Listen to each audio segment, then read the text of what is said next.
Hello friend, good afternoon, welcome to your channel Crack WBTET primary interview related লক্ষ্যভেদ সিরিজের part 5 এ তোমাদের সবাইকে জানাই স্বাগত। তো আজকে আমরা খুব বেসিক কয়েকটি প্রশ্ন যেগুলি ইন্টারভিউতে 2022 ইন্টারভিউতে অনেককে জিজ্ঞাসা করা হয়েছে সেগুলি নিয়ে আজকের ভিডিওতে আলোচনা করব। তো এখানে দেখো প্রথমে একটি বেসিক প্রশ্ন যে আপনার নামের অর্থ কী, এছাড়া বৃত্তের পরিধি, আরও কিছু কিছু প্রশ্ন রয়েছে সেগুলি তোমরা এই ভিডিওটিতে জানতে পারবে। তার আগে যারা চ্যানেলে নতুন তারা অবশ্যই চ্যানেলটিকে সাবস্ক্রাইব করে নিও এবং বেল আইকনটি অন করে নিও, এবং যারা আমাদের টেলিগ্রাম গ্রুপে এখনও জয়েন হওনি তারা কিউআর কোডটি স্ক্যান করে টেলিগ্রাম গ্রুপে জয়েন হয়ে যেতে পারো, অথবা ডেসক্রিপশন বক্সে টেলিগ্রাম গ্রুপের লিঙ্ক দেওয়া আছে সেখান থেকে জয়েন হয়ে যেতে পারো। প্রত্যেকের জন্য একটি ফ্রি পিডিএফ রয়েছে। ফ্রি পিডিএফ কীভাবে পাবে তার জন্য সম্পূর্ণ ভিডিওটি তোমরা দেখতে থাকো, তাহলে ফ্রি পিডিএফ প্রত্যেকে বিনামূল্যে পেয়ে যাবে। তো প্রথম যে প্রশ্ন, আপনার নিজের সম্পর্কে কিছু বলুন। তো এখানে দেখো, এখানে যে বিষয়টি যে আপনার নিজের সম্পর্কে কিছু বলুন, এই প্রশ্নটি একটি জেনারেল কোশ্চেন। এই কোশ্চেনটি ব্যক্তিগতভাবে ম্যাক্সিমাম ক্যান্ডিডেটদের কিন্তু এরকম ধরনের প্রশ্ন জিজ্ঞাসা করার সিচুয়েশন থাকে না। এবার তাই বলে কি এই প্রশ্ন রেডি করে যাবে না? একদমই নয়। আমি এই প্রশ্নটি নিয়ে টাইম নষ্ট করব না, কারণ এর আগের ভিডিওতে আমরা দেখিয়েছি যে কিভাবে বলতে হবে। তো শুধু এটুকু বলে দেবো যে এখানে তোমরা দেখতে পাচ্ছ, স্ক্রিনশট নিয়ে রাখতে পারো। তোমার নিজের জেলার থানার নাম উল্লেখ করে, গ্রামের নাম উল্লেখ করে বলবে, বা শহরের নাম উল্লেখ করে বলবে, কোন সালে মাধ্যমিক পাস করেছো এবং কোন সালে উচ্চ মাধ্যমিক পাস করেছো সেটি বলবে, সেশন সহ, এবং ডিএলএড কলেজের নাম এটি বলবে, এবং তার সাথে যেটি যুক্ত করে দেবে সেটি হলো আমি নিজের প্রতি আত্মবিশ্বাসী ও পরিশ্রম করতে ভালোবাসি। অবসর সময় আমি ছোটদের সঙ্গে সময় কাটাতে এবং তাদের কিছু শেখাতে ভালো লাগে। আমার হবি হলো এই। এবার এখানে আমি তোমাদের বলে দিলাম যে অবসর সময় আমি ছোটদের সঙ্গে সময় কাটাতে এবং তাদের কিছু শেখাতে ভালোবাসি, অবশ্যই এটি বলতে পারো। এবার হবিটি কিন্তু যে যার নিজের মতো বলবে। এবার হবিটি কি বলতে চাও তোমরা, আমি কয়েকটি হবি আজকে সাজেস্ট করে দেবো। মোটামুটি মিথ্যে কথা বলবে না, যে যার যে জায়গায় ইন্টারেস্টিং পার্ট সেই জায়গাকে সে তুলে ধরবে। আচ্ছা, অনেক ক্ষেত্রে কিন্তু ইন্টারভিউ যে সেলফ ইন্ট্রোডাকশনটি, এটি কিন্তু ইংরাজিতে হওয়ারও সম্ভাবনা রয়েছে। তো ইংরেজিতে তোমাকে রেডি হয়ে যেতে হবে। অবশ্যই এটাকে অ্যাভয়েড করার চেষ্টা করবে। কিভাবে করবে আগের ভিডিওতে আমি শেয়ার করেছি। দেখো, আমি এখন ডিটেলস আলোচনা করলাম না, কারণ সবই কিন্তু আগের ভিডিওতে আলোচনা হয়েছে। যারা দেখোনি তারা ওই ভিডিওটি দেখে নেবে। সম্ভবত লক্ষ্যভেদ সিরিজেরই প্রথম দিককার ভিডিওটি তোমরা দেখে নিতে পারো, এছাড়া পুরোনো ভিডিওতেও পেয়ে যাবে। তো স্ক্রিনশট নিয়ে রাখতে পারো। আরও ইংলিশে সেলফ ইন্ট্রোডাকশনের ক্ষেত্রে আমি আরও একটা সাজেস্ট করেছি, তোমাদের যেটি ভালো লাগে সেটি তোমরা করতে পারো। তোমরা অবশ্যই ভিডিওর লিঙ্কটি আই বাটনে পেয়ে যাবে। আপনার নামের অর্থ কী? দেখো, আমার তো তোমাদের নাম কি সেটা তো জানার পসিবল নয়। তো এই জন্যে আমি তো প্রত্যেকে জাস্ট মনে করে দিচ্ছি, প্রত্যেকের নামের অর্থ কিন্তু জেনে যাবে। তোমাকে সেলফ ইন্ট্রোডাকশন না জিজ্ঞাসা করে বলতে পারে যে আপনার নাম কি বলুন তো। সে একজন বললো যে আমার নাম সুমন, তখনই তাকে জিজ্ঞাসা করা হতে পারে সুমন নামের অর্থটা কি, এভাবে কিন্তু জিজ্ঞাসা করা হতে পারে। তো প্রত্যেকে নামের অর্থ কিন্তু জেনে যাবেন।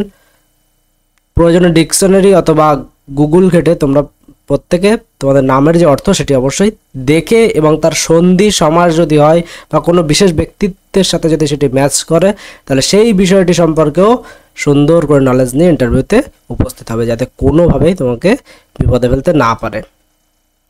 আচ্ছা, এটি একটি কিন্তু জেনারেল কোশ্চেন। আমি আজকে উল্লেখ করে দেবো যে আমাদের যে সার্ভে করা হয়েছিল সেই সার্ভেতে কতজনকে জিজ্ঞাসা করা হয়েছে সেটি উল্লেখ করে দেবো। দেখো, আপনার বাড়ি কোথায় এবং বাড়ির পাশে কোন নদী রয়েছে। তো সেলফ ইন্ট্রোডাকশন না হলে এই ধরনের প্রশ্ন তো হতেই পারে যে আপনার বাড়ি কোথায় এবং বাড়ির পাশে কোন নদী রয়েছে। তো সেই নদীটির নাম, প্রত্যেকে যে যার বাড়ির পাশে যে নদী আছে সেই নদীটির নাম এবং তার উৎপত্তিস্থল কোথায় মিলিত হয়েছে, এবং তার যে বিশেষ কোনো বৈশিষ্ট্য যদি থেকে থাকে সেটি অবশ্যই জেনে যাওয়ার চেষ্টা করবেন। আপনার গ্র্যাজুয়েশনে কোন বিষয় ছিল? দেখো, তোমরা প্রাইমারি ইন্টারভিউ দিতে গেছো, তো সেখানে যে হায়েস্ট কোয়ালিফিকেশান সেটি কিন্তু রয়েছে কি এইচএস প্লাস ডিএলএড। তো এখানে আমি গ্র্যাজুয়েশান শো করছি বা এমএ শো করছি বা পিএইচডি শো করছি, ইটস ডাজ নট ম্যাটার। তাহলে এখানে কিন্তু হায়েস্ট যে কোয়ালিফিকেশান সেটি ঠিক থাকলেই এনাফ। এবার যদি কেউ মনে করো যে আমি গ্র্যাজুয়েশন শো করবো, করতেই পারো। গ্র্যাজুয়েশনের যে সাবজেক্টটি তোমার অনার্স থাকবে সেই অনার্স থেকে তোমার কিন্তু কোশ্চেন হতে পারে, সেই অনার্সের সাবজেক্ট সম্পর্কে রেডি থাকবে, প্লাস ওই সাবজেক্টটি প্রাইমারি বিদ্যালয়ে কিভাবে পড়াশোনা হয় বা সেই সাবজেক্টে কি আছে, টিচিং গাইডলাইন্স, এগুলি কিন্তু সুন্দরভাবে জেনে যেতে হবে বিষয়ের গভীরতা সহ। হতে পারে যে সেই সাবজেক্ট থেকে তোমাকে ডেমো দিতে হতে পারে, তো এই বিষয়গুলি তোমাকে জেনে যেতে হবে। আরেকটা বিষয় কি, পূর্বে যে কোর্স করেছেন তার সম্পূর্ণ ডিটেলস কীরকম, পূর্বে যে কোর্স করেছেন, অর্থাৎ অনেকে দেখা গেল যে অনেকে বললো যে আমি 2011 সালে মাধ্যমিক পাস করেছি, তাহলে সরি 2011 সালে এইচএস পাস করেছি এবং ডিএলএড পাস করেছি, ডিএলএড কোর্স কমপ্লিট করেছি সেটি হচ্ছে 2020-22 সেশনে। তাহলে কথা হচ্ছে যে এইচএসের পরে তুমি গ্রাজুয়েশন করবে ধরো 12 সাল থেকে 15 সাল পর্যন্ত, তাহলে এই যে 5 বছর তুমি কি করছিলে। তো অনেক সময় এই প্রশ্নগুলি কিন্তু ফেস করতে হয়, যাদের এই বিষয়গুলো আছে, এরকম গ্যাপ আছে, তারা কিন্তু এই বিষয়গুলো একটু রেডি হয়ে যাবে। এবার দেখা গেল অনেকে কি করে, এর মাঝে দেখা গেল কেউ ডিএমএলটি কোর্স করেছে, কেউ ফার্মাসিস্ট কোর্স করেছে, কেউ দেখা গেল আইটিআই করেছে, কেউ পলিটেকনিক করেছে। তো এই যে বিষয়গুলি, যে কোর্স যদি সেই গ্যাপিংয়ের কথা যদি তোমার উঠে আসে ইন্টারভিউতে বাই কথার মাধ্যমে, তখন কিন্তু সেই কোর্সটি যাতে বলতে পারো এবং সেই কোর্স সম্পর্কেও যেন নলেজ তোমার থাকে, সেটি তোমার নিজেকে কিন্তু সেটি অ্যাসিওর করে তোমার ইন্টারভিউ দিতে যেতে হবে। তো সেটি কিন্তু বলা হয়েছে যে পূর্বে যে কোর্স করেছেন তার সম্পূর্ণ ডিটেলস কিন্তু তোমার জানা থাকা চাই। আমি যদি বলি যে আইটিআই ইলেকট্রিশিয়ানে আইটিআই করেছি, যদি সে কারোর যদি হয় যে ইলেকট্রিশিয়ানে আইটিআই করেছে, তাহলে দেখা গেল তৎক্ষণাৎ তাকে একটা ওহমের সূত্রটি জিজ্ঞাসা করা হলো, তো সেটি কিন্তু যে সে পারবে না এমনটি কিন্তু এক্সপেক্টেড নয়। তো সেই জন্য সে বিষয়গুলিকে একটু গুরুত্ব সহকারে দেখতে হবে। আচ্ছা, এক্সট্রা কারিকুলার অ্যাক্টিভিটি থাকলে তার ডিটেলস দেখা গেল কারোর খেলায় এক্সট্রা কারিকুলার সার্টিফিকেট আছে, তাহলে সেক্ষেত্রে তার যে খেলার যে সার্টিফিকেট, সেই খেলা কোন খেলা, দেখা গেল রান বা এই বিষয় বা ক্রিকেট বা যে কোনো খেলা, তাহলে এই খেলার যে বেসিক পয়েন্ট এবং নিউজের টপে যে নিউজটা আছে ওই খেলা সম্পর্কে, সেগুলি সম্পর্কে একটু নলেজ রাখার চেষ্টা করবেন। এগুলি থেকে ক্রস কোশ্চেনের জন্য আমি এই বিষয়গুলিকে সাজেস্ট করলাম। নির্দিষ্ট কোনো শখ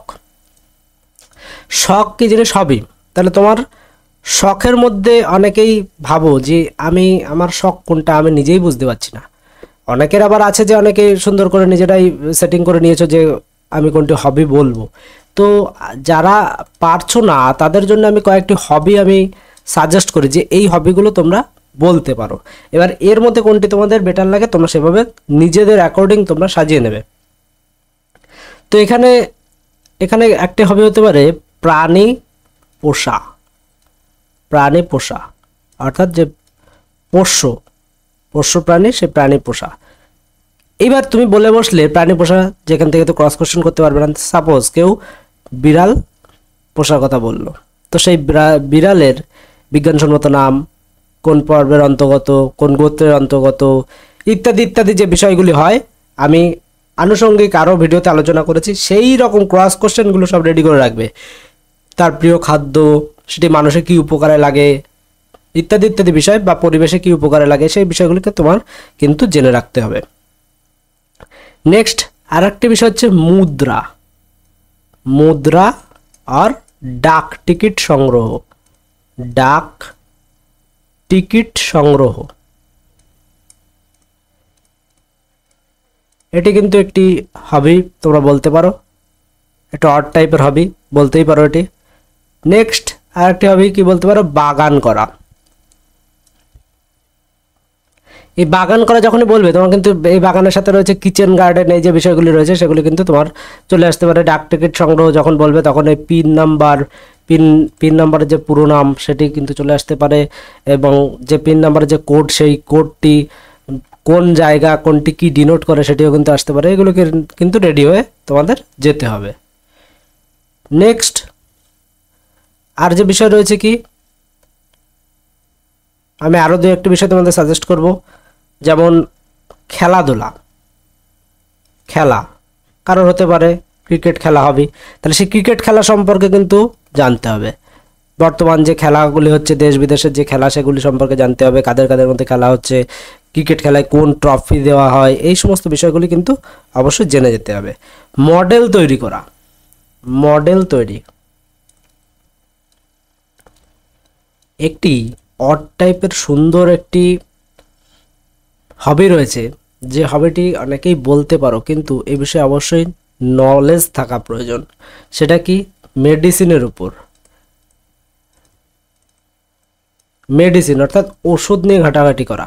তোমরা যদি এই বিষয়ে নলেজ থাকে তাহলে সুন্দরভাবে এটি ইন্টারভিউতে রিপ্রেজেন্ট করতে পারো। এটি কিন্তু তোমাদের তোমাদের দিকে কিন্তু এটি ফেভারেবল হবে। তোমরা সুন্দরভাবে এটিকে ট্যাকল করতে পারো যদি তোমাদের নলেজ থাকে। যদি নলেজ না থাকে তাহলে ভুলেও কিন্তু এই লাইনে যেও না, কারণ সমস্যায় পড়বে। এরপরে কি? রান্না করা, রান্না করা হতে পারে। তাহলে সুন্দর সুন্দর যে রান্না, সেই রান্না কিভাবে হয় সেই বিষয়গুলি কিন্তু তোমাকে জানতে হবে। রান্নার যে উপাদান, কার্বোহাইড্রেট, প্রোটিন, ফ্যাট, এগুলি সম্পর্কে প্রশ্ন হতে পারে। নিউট্রিশন সম্পর্কে কিছু প্রশ্ন হতে পারে। এগুলি কিন্তু রেডি করে যেতে হবে তোমাকে। এরপরে আর একটি ভালো একটি হবে, সেটি হচ্ছে ফটোগ্রাফি। তো বিভিন্ন যে ফটো, সেই ফটোগ্রাফি করা, এটিও কিন্তু একটি ভালো একটি হবি। তো এই মোটামুটি কয়েকটি বিষয় আমি বললাম। চিত্রাঙ্কনও হতে পারে, অর্থাৎ আঁকাও হতে পারে, এটিও কিন্তু একটি হবি।